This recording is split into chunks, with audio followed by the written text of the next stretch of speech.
Ce jour dédié pour l'élévation de l'âme de Akiva Aryeh Ben Mindel, dont c'est le Yortzeit aujourd'hui. Alors, je raconte une histoire que m'a raconté mon Rosh Kollel, mon ancien Rosh Kollel, il y a quelques années.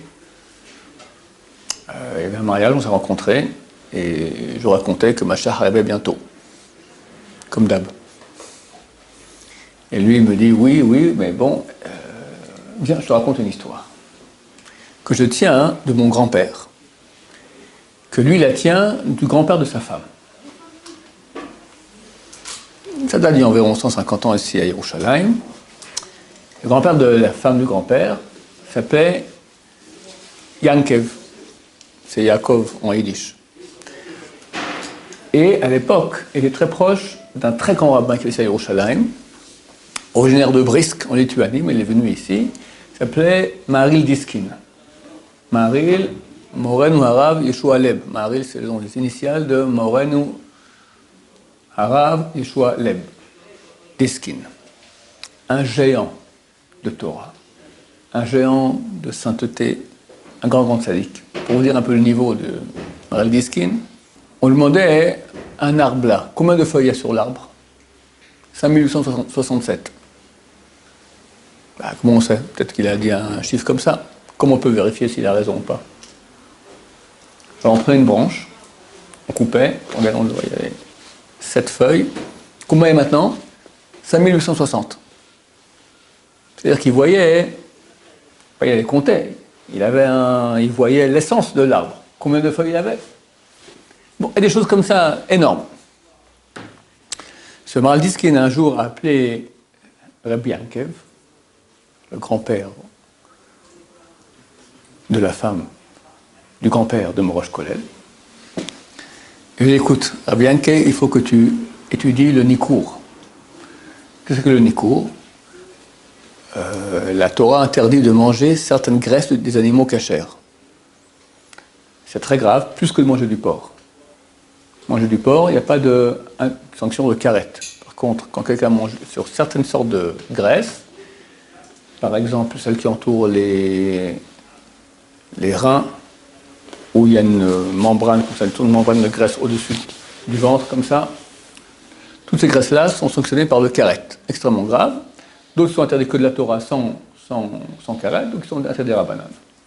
Et c'est extrêmement compliqué. Dans le Shulchan Aruch, c'est écrit, ces lois sont trop compliquées pour les expliquer par écrit. Il faut les apprendre, quand il donne les grandes lignes, il faut apprendre chez un spécialiste qui, comme ça, de génération en génération, depuis 3 millénaires, on sait quelles graisses sont permises et interdites. Certaines communautés, d'ailleurs, pour parer à ce problème, ne mangent pas toute la partie arrière de la bête, parce que c'est là-bas que se trouve la majorité des graisses graves. La partie avant, il y en a, mais beaucoup moins graves, et c'est facile à les repérer et à les enlever.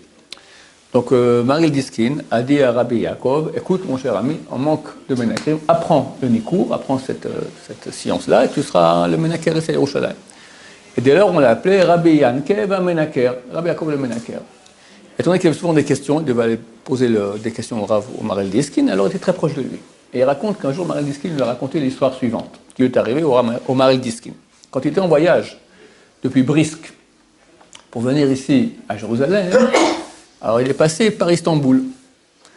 Et la nuit, il a dormi là-bas, à Istanbul, chez le rabbin d'Istanbul.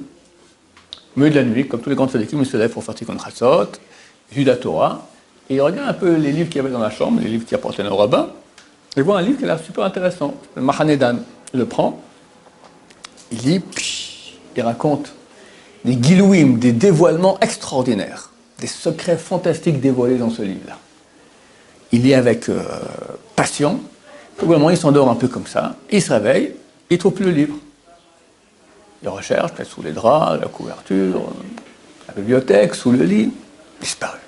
Super embêté. Un, parce que c'était intéressant. Deuxièmement, qu'est-ce que je dis au rabbin le matin?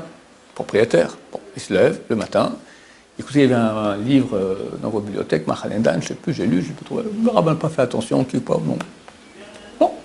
Il dit, je pars à Yerushalayim, j'arrive à Yerushalayim, première chose que je fais, je trouve ce livre-là, je l'achète, c'est extraordinaire. À Yerushalayim, il cherche partout, introuvable. Et un beau jour, il lit dans les écrits de Rabbi Nachman de Breslav que Ce livre-là, donc, était écrit, je voulais vous dire par qui il a été écrit par le Rav Shimshon Estropolai. Le Rav Shimshon Estropolai, c'était un des plus grands kabbalistes ashkénazes, il y a 350 ans, 400 ans en Ashkénaze. Ceux qui connaissent cela lisent le secret dévoilé de Rav Shimshon Estropolai la veille de Pessah concernant la Haggadah. Dans la majorité aujourd'hui des Haggadot qu'il y a à lire l'après-midi, la veille de Pessah, le secret de Rabbi Shimshon Estropolai. Fantastique. Il prend un commentaire de Rabbi Noari sur la Haggadah, il développe, il montre, il dévoile ce commentaire-là, est incompréhensible, et il explique tout cela.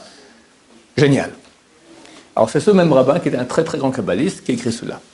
Le Rabbi Nachman de Breslov a écrit que ce livre, Machanedan, écrit par Rabbi Shimshon Estropolai, était tellement haut, il y avait des dévoilements tellement grands, que dans le ciel, ils ont décidé que l'humanité ne méritait pas qu'il y ait un livre pareil parmi nous, par les êtres humains, et ils l'ont retiré du monde. Et ce livre-là n'existe pas. Dans les livres, les autres livres de Rav Shimshon Estropolai, c'est écrit, tu pourras voir un commentaire à ce propos dans mon livre Machanedan. Il le cite beaucoup de fois, mais trouver le bouquin Machanedan n'existe pas. Même sur, il y a aujourd'hui un site avec 80 000 livres, d'accord, Hebrew Books. Je n'ai pas été, franchement, je n'ai pas été vérifié, mais je suis certain qu'il n'y est pas, parce que ce livre a été retiré du monde. Et le Rav de Brisk a eu ce grand cadeau. Il était un homme tellement kadosh, tellement saint, il a eu ce cadeau on a pu lui montrer quelques grands dévoilements cette nuit-là, mémorable, à Istanbul. Et il dit, à bien comme un hacker, je te raconte une chose qui est écrite là-bas. C'est écrit là-bas que les derniers siècles avant la Géoula, Jérusalem sera sous l'emprise des Turcs, ce qui était le cas à l'époque. Maintenant, les Turcs vont être repoussés, ce sera les Anglais qui vont avoir la maîtrise sur Jérusalem. Et après, les Juifs, et après, ou les Russes, ou les Anglais. Et là, ce sera la Géoula. Ce qui correspond tout à fait à l'actualité, parce qu'on voit maintenant qu'on est face à deux grands blocs énormes. D'un côté, l'Occident anglo-saxon pour la majorité, d'accord, américain, anglais, de l'autre côté, les Russes, et ça se passe tout de suite au-dessus de nos têtes en Syrie. On sait que tout ce qui arrive dans le monde, pour finir, ça nous retombe dessus. Et c'est clair, j'ai fait un cours hier sur le rapport qui est entre Gog ou Magog. On risque d'avoir bientôt ou les Russes, ou les Américains, ou les Anglais, je ne sais pas qui. Ici à Yerushalayim, Be'at Hashem, ça sera le dernier acte, et Mashiach va se dévoiler. Baruch Adonai, l'Olam, Amen, va Amen.